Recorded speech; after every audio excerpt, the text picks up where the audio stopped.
Как лечат пневмонию? Какие средства применяют при воспалении легких бактериального и вирусного происхождения? Важно помнить, что лечение пневмонии народными средствами должно использоваться только как дополнение к основной терапии, назначенной врачом. Пневмония – серьезное заболевание, которое может требовать антибиотикотерапии и других медицинских вмешательств. Одним из популярных народных средств для облегчения симптомов пневмонии является использование тепловых компрессов. Вот пример такого рецепта.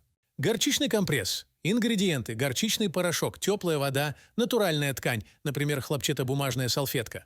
Поскольку в основе бактериальной формы заболевания лежит заражение бактериями, в первую очередь при воспалении легких назначаются антибиотики. Их подбирает лечащий врач, принимая во внимание ряд факторов, в том числе возраст пациента, тяжесть заболевания, его состояние и другие аспекты.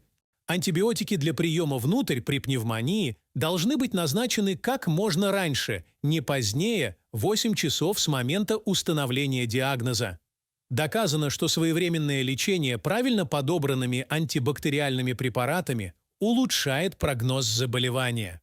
Поэтому так важно при появлении классических симптомов воспаления легких, сильного кашля, одышки, отделения мокроты, болей в груди, слабости как можно быстрее обратиться к врачу.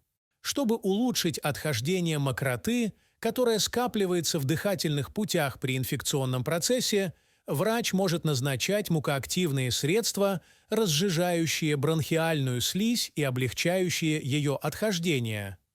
При развитии бронхоспазма может быть целесообразно использовать ингаляционные препараты, расслабляющие гладкую мускулатуру дыхательных путей и облегчающие дыхание. Кроме того, применяются другие симптоматические средства, в частности, жаропонижающие, обезболивающие и другие.